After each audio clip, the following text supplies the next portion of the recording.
Enlightenment is relatively uninteresting when you think about it. I mean, it's just it's it's it's more nothing than it is something, right?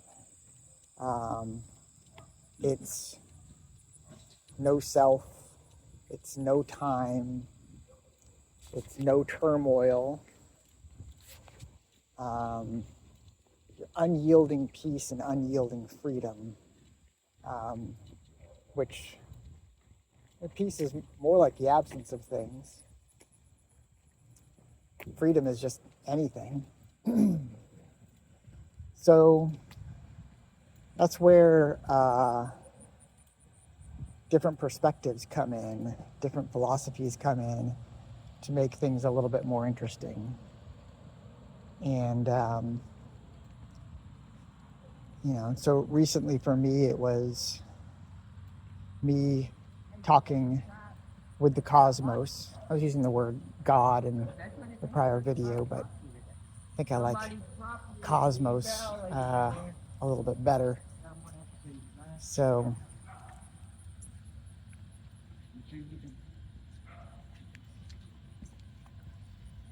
see you later, Damo. I hope you have a good day. Thank you, brother. sorry, I had to pause. Someone I thought was trying to speak with me. So conversations between the cosmos and myself, me not necessarily knowing which was which or being able to see it from any of those perspectives. And it was interesting. It felt different. It created a feeling. I guess it created almost a state, like a mind state of, me being everything or everything being me, it all being one and the same. And that's fun and that's exciting. That kind of thing never lasts though. And it used to be once the novelty of those things would wear off, I would think that I had lost something. Right? That I'd achieved some state and then I had lost that state. At this point, I've cycled through those states so many times that it's a good chance it'll come back, but it doesn't have to. And even when it's gone, again, the inquiry of can I find a self? Can I find time? Etc., etc., still leads to the same conclusions, and continue to have every reason to believe it will always lead to the same conclusions. So I'm calling that enlightenment, and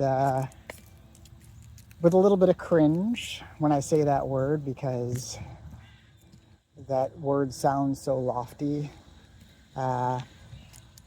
Still can't bring myself to go as far as to call myself enlightened, that I'm an enlightened individual.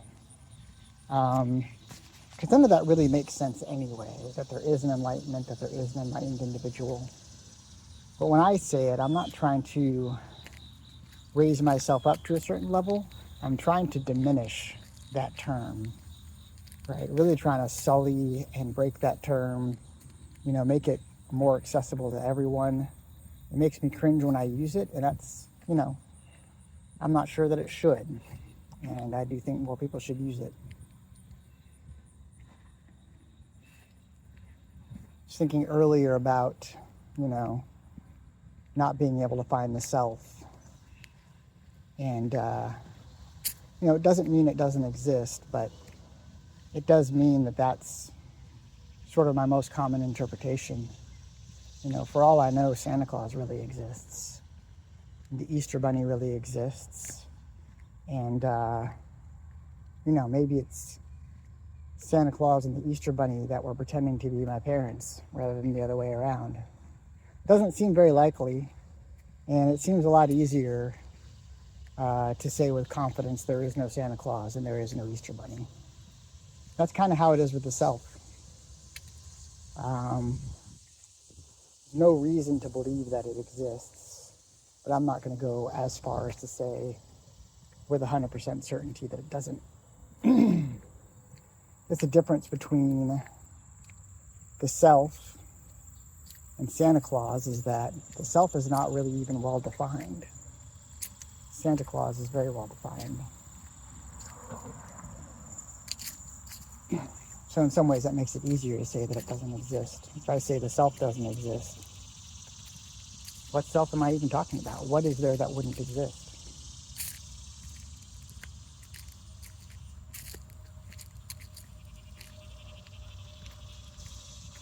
I was thinking about earlier about how people say, you know, you can't become unenlightened.